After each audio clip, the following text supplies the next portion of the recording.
began its welcome summer 2014, August, to the city of Plymouth, Devon, England, and welcome from ADR Films, as we bring the second round of coverage from the Plymouth Making Waves project, which was set up to celebrate Plymouth as being one of the best places to complete an apprenticeship. The project aims to showcase local talent from highly skilled city, whilst raising money to support the National Marine Aquarium Conservation Throughout Engagement Programme. The beautiful sunfish in the Making Waves project statues, that's the beautiful sunfish statues, have been designed by business administration and environmental service apprenticeships from Plymouth City Council, demonstrating that we have all hidden skills waiting to be discovered. The sunfish have been sponsored by local businesses and painstakingly painted by a number of local artists at the University of Plymouth. The sunfish will remain on the streets of Plymouth from March until September 2014. They will then be auctioned off to raise money to support local marine conservation programmes, namely the Sunfish UK project. And the fish have a starting guide auction price of £1,500. The children have taken part in creating and painting the smaller sunfish, which were displayed in the marine aquarium. No, these aren't them, but aren't they beautiful on the pathway towards the marine aquarium?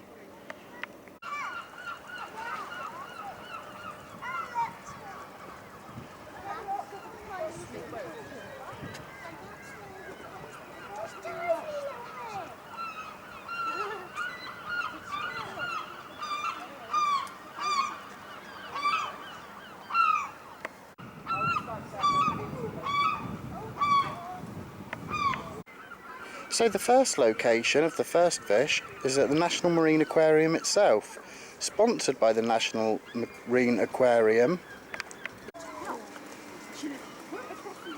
Plymouth National Aquarium is where you might expect to find a sunfish.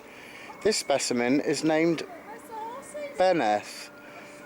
The surface, it celebrates the incredible biodiversity of the world's oceans and the importance of the ocean science, marine biology, educational and conversation. Plymouth has long been at the heart of such matters. The Marine Biological Association came to Plymouth in 1888. The nearby aquarium opened in 1998. And in 1818, the first sunfish was first spotted in Plymouth.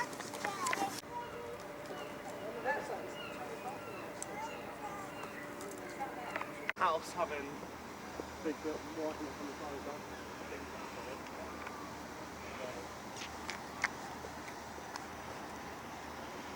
God forbid should ADR films be done for being politically incorrect, but we hope in this fishing port at Sutton Harbour, close to the Marine Aquarium and fish number 2, which we'll come to shortly, that there aren't any illegal immigrant fish coming to the Making Waves project to throw you off course. It's fish number 2.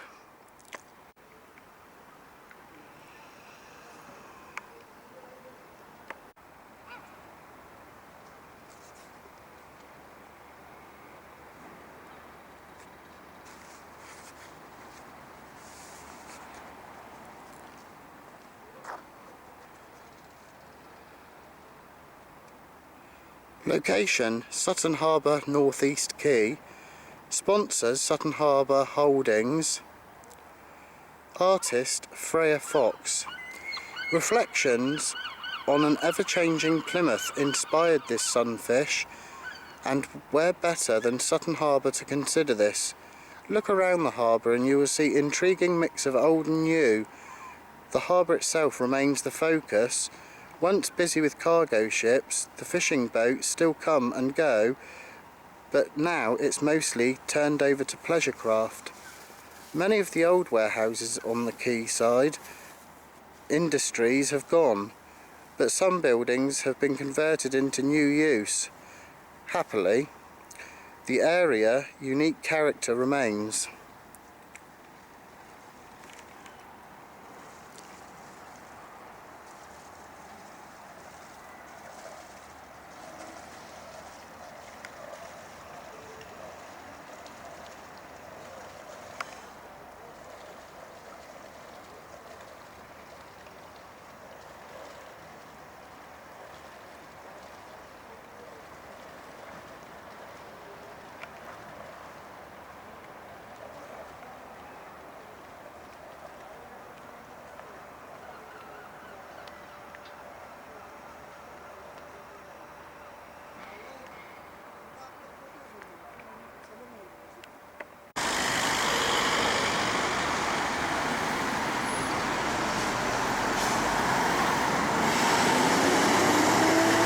And fish number 3 happens to be,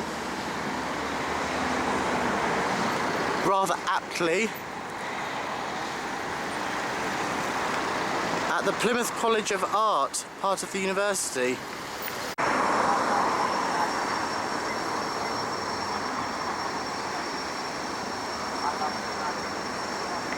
And of course it's not one of the large fish here at the Plymouth Uni, so it's not really number 3, but it is one that the children have painted.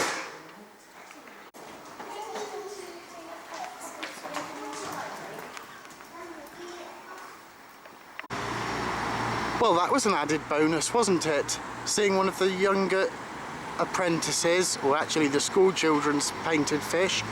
So now we actually come to number 3 on the trail, next to Drake's Circus. The location being Jigsaw Gardens.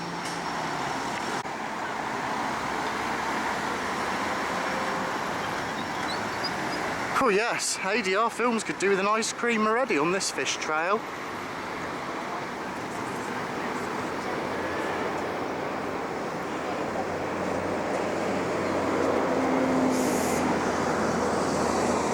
Fish number 3, Jigsaw Gardens. Sponsored by Plymouth College of Art, artist Lizzie Meddings.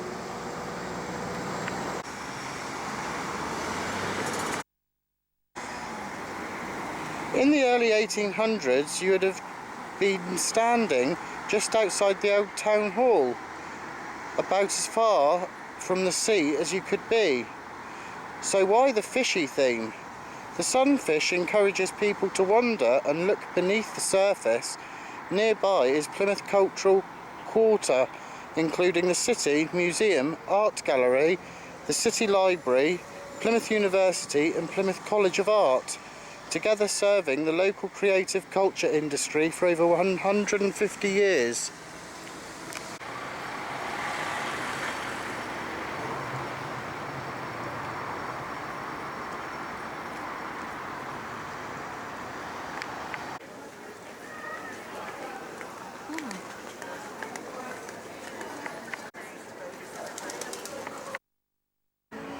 Number 4, the Apprentice Gardens, sponsored by the City College of Plymouth, artist George Chiseled,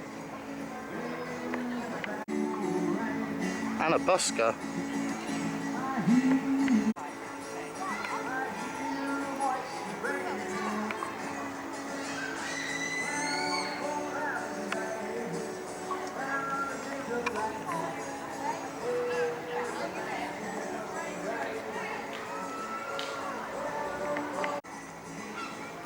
This submarine fish celebrates Plymouth's long association with the submarine, used in warfare and for underwater exploration.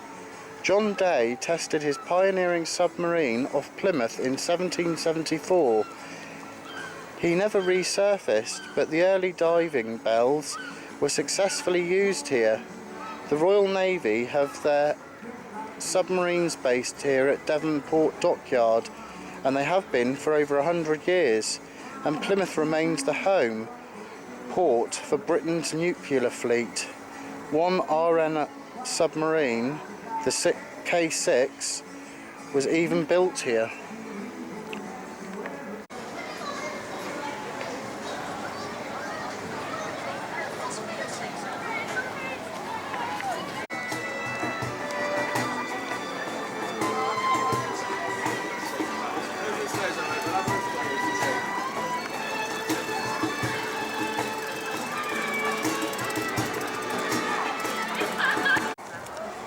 Location: New George Street, City Centre. Sponsors: The Herald. Artist: Georgina Roberts.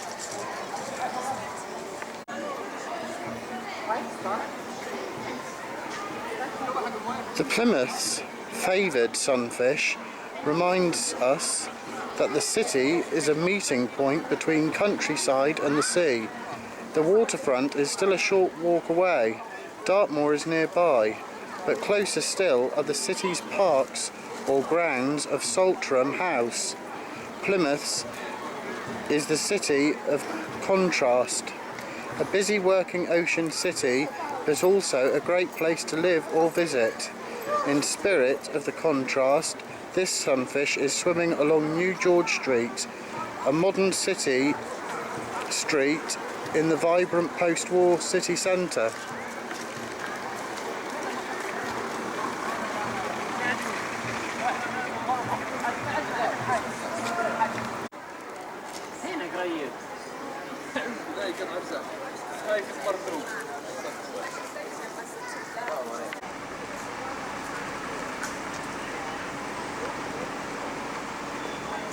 And yes, we come to number 6, here at the Theatre Royal.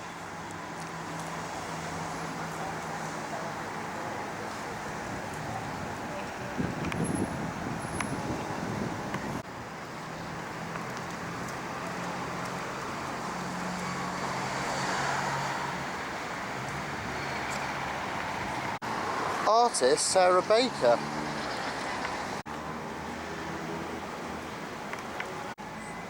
Plymouth is always a great place, but better still when the sun shines. This bright and cheerful sunfish is called Ray, designed to raise a smile, even when it's cold and raining. Did you know? The sunflower is native to the Americas. Seeds were first brought to Europe in the 16th century. Some may well have come ashore here in Plymouth. Then a centre for British cross-Atlantic trade.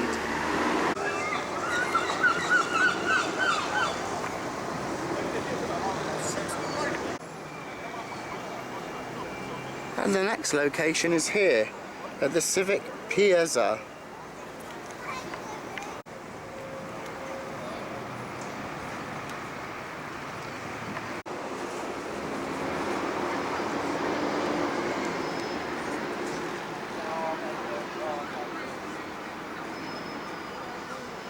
Artist Peter Hayward. This sunfish celebrates Smeaton's Tower and Plymouth Hoe, a couple embracing and people are having fun. The lighthouse is now a symbol for the city. It was built over 250 years ago and it originally stood for 22.5 kilometres, 14 miles, out at sea on Eddowstone's Reef. This was the world's first stone-built, fireproof rock lighthouse, influencing lighthouse design across the world. When the current Eddowstone light was complete in 1882, Smeaton's Tower was taken down, rebuilt on the Hoe and operated to the public. Have you visited it yet?